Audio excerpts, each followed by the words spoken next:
Welcome to this little educational snack about movement and exercise. And just like a movement snack, an educational snack is a really small, bite-sized, easily digestible bit of information that helps us understand something.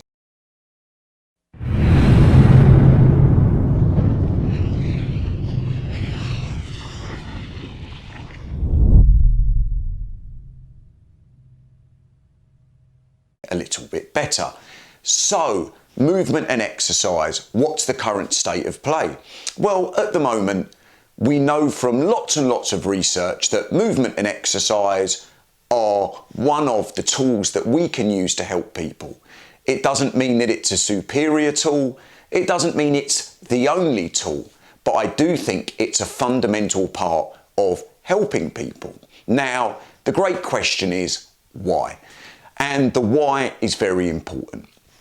If we think about musculoskeletal pain and movement and exercise, well, we know that musculoskeletal pain is often embodied and enacted.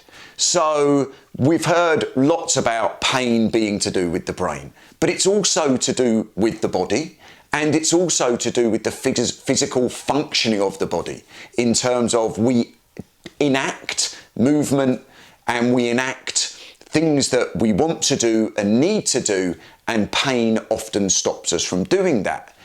This means that the physical component is always going to be pretty important. So we also have to look at people's needs and wants and their goals. Often goals, especially patient-directed one, do involve physical action.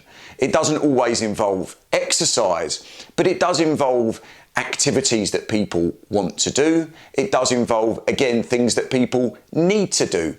And lots, about 50% of these things do involve physical action. Now, I think that exercise, when we actually look at clinical practice, isn't what's required. We know that there are so many different components to what we collectively call exercise. And I often think we could put that under the umbrella of movement or moving.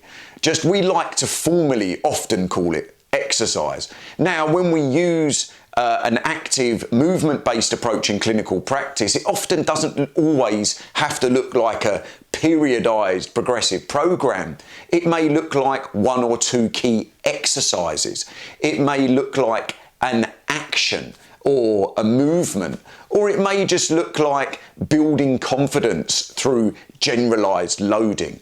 So I think it's really important we don't get bogged down in confusing exercise being tested in research sometimes and how we may use that in clinical practice, which is, again, often not a formalized exercise program, but a few movements or a couple of exercises or, you know, a return to activity per se, which again has a movement and physical component to it. So really it could be a graded approach to an activity.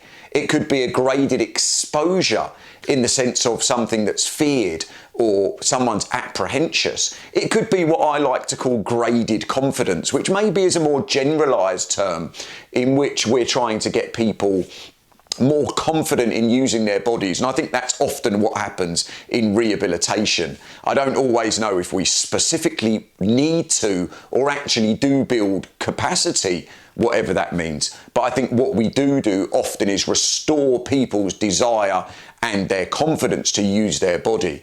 And that can be done in so many different ways. And often I think we have a little bit of a graded exposure approach whereby we're focusing maybe more on thoughts and feelings. And then also we couple that with a bit of a graded activity, a graded exercise, or a graded specific movement type approach, which brings together that kind of physical and psychological components that I think probably best reflect how we need to think about using exercise in clinical practice. But right at this moment in time, I think there's lots of ways we can skin a cat, many ways we can get to Rome, and I think that we often should include movement within that for the reasons that we've talked about. Does it need to be exclusively movement based? Probably not.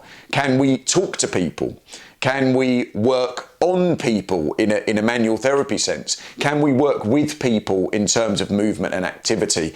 Can we inspire people to move outside of the clinic on their own in a kind of active self-management way as well? And that all of these things may need to happen at some different times. All right, so for me, that's the important why we need to involve this in clinical practice. Sometimes, however, we get too bogged down in exactly what and testing that what, and maybe sometimes we need to come away from that and look at all the different ways we can implement a physical approach.